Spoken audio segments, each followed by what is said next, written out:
വിശദമായ വാർത്തകളിലേക്ക്. പത്തനംതിട്ട മുൻ DCC പ്രസിഡന്റ് ബാബു ജോർജ് CPIM-ലേക്ക് കുടുംബവാഴ്ചയെ പ്രോത്സാഹിപ്പിക്കുന്ന പ്രൈവറ്റ് ലിമിറ്റഡ് കമ്പനിയായി കോൺഗ്രസ് മാറിയെന്ന് ബാബു ജോർജ് കുറ്റപ്പെടുത്തി. മുൻ ജില്ലാ പഞ്ചായത്ത് പ്രസിഡന്റായിരുന്ന സജി ചാക്കോയും CPIM-ൽ ചേരും. യഥാർത്ഥത്തിൽ മത ന്യൂനപക്ഷങ്ങൾ ആശങ്കയിലാണ്. ഭൂരിപക്ഷ വർഗീയതയെ താലോലിക്കുകയും ന്യൂനപക്ഷ വർഗീയതയെ തലോടുകയും ചെയ്യുന്ന ഇന്നത്തെ കോൺഗ്രസ് നേതൃത്വത്തിന് മതേതര വിശ്വാസികൾക്ക് വിശ്വാസമില്ല.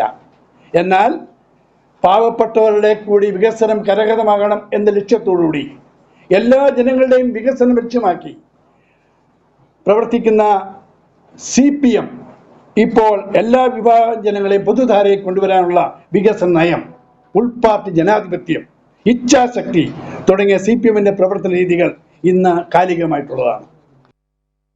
കൂടുതൽ വിവരങ്ങളുമായി സുജു ടി ബാബു ചേരുന്നു. സുജു, ലോക്സഭാ തെരഞ്ഞെടുപ്പ് അടുത്ത് നിൽക്കെ ജില്ലയിലെ പ്രധാനപ്പെട്ട 2 നേതാക്കൾ CPIM-ലേക്ക് പോകുക എന്നത് തീർച്ചയായും കോൺഗ്രസിന് കനത്ത തിരിച്ചടി തന്നെയാണ്. എന്തൊക്കെയാണ് വിവരങ്ങൾ?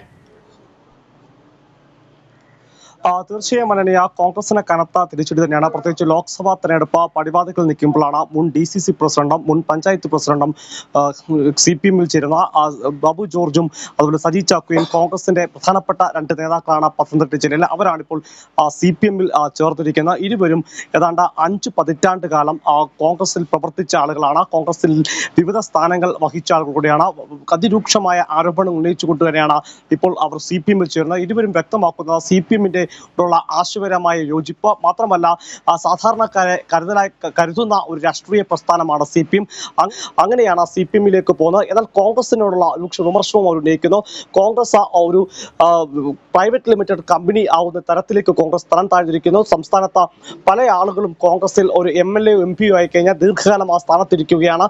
മറ്റ് നേതാക്കളെ വളർത്തുന്ന ഒരു സമീപനം കോൺഗ്രസ് പാർട്ടിയിലില്ല. അങ്ങനെ കോൺഗ്രസ് പാർട്ടി പ്രവർത്തകരെ തടയുന്ന ഒരു തരത്തിലേക്കാണ്. മാത്രമല്ല, കുടുംബവാഴ്ച കോൺഗ്രസ് പാർട്ടിയിൽ കൂടുതൽ പ്രാധാന്യം ലഭിക്കുന്ന സാധാരണ പ്രവർത്തകരെ തടയുന്ന ഒരു രാഷ്ട്രീയ പ്രസ്ഥാനമായി മാറുന്നു. പത്തനംതിട്ടയിലേക്ക് എത്തുമ്പോൾ ഇപ്പോൾ KPCC പ്രസിഡന്റും അദ്ദേഹത്തിന്റെ KPCC ഓഫീസിൽ ഇരിക്കുന്ന ഒരു ലോബിയാണ് കാര്യങ്ങൾ തീരുമാനിക്കുന്നത്. അവരുടെ തീരുമാനപ്രകാരമാണ് തങ്ങളെ പാർട്ടിയിൽ നിന്ന് പുറത്താക്കുന്നത്.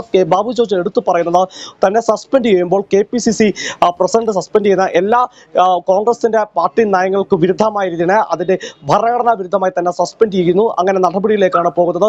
അതായത് ആര് കോൺഗ്രസ് നേതൃത്വത്തിന് എതിര് പറയുന്നോ അവരെ പുറത്താക്കുന്ന ഒരു സമീപനമാണ്. അതുകൊണ്ടാണ് തങ്ങൾ കോൺഗ്രസ് പാർട്ടിയിൽ നിന്ന് പുറത്തു വരുന്നത്. CPM-ന്റെ പുരോഗമന കാഴ്ചപ്പാടും ജനങ്ങളോടൊപ്പം നിൽക്കുന്ന കാഴ്ചപ്പാടാണ് തങ്ങളെ CPM-ലേക്ക് ആകർഷിക്കുന്നത്. തങ്ങൾ മാത്രമല്ല, 16-ാം തീയതിയാണ് CPM സംസ്ഥാന സെക്രട്ടറി MV ഗോവിന്ദ മാസ്റ്റർ എത്തിയാണ് ഇരുവരും സ്വീകരിക്കുന്നത്. അന്നേ ദിവസം കാണാം കൂടുതൽ ആളുകൾ കോൺഗ്രസ് വിടുന്നുള്ള സൂചനയുമാണ് ബാബു ജോർജും സജി ചാക്കോയും നൽകുന്നത്. അനന്യ, പത്തനംതിട്ട മുൻ DCC പ്രസിഡന്റ് ബാബു ജോർജ് CPIM-ലേക്ക് കുടുംബവാഴ്ചയെ പ്രോത്സാഹിപ്പിക്കുന്ന പ്രൈവറ്റ് ലിമിറ്റഡ് കമ്പനിയായി കോൺഗ്രസ് മാറിയെന്ന് ബാബു ജോർജ് കുറ്റപ്പെടുത്തി. മുൻ ജില്ലാ പഞ്ചായത്ത് പ്രസിഡന്റായിരുന്ന സജി ചാക്കോയും CPIM-ൽ ചേരും. വിവരങ്ങളാണ് സുജു ടി ബാബു നൽകിയത്.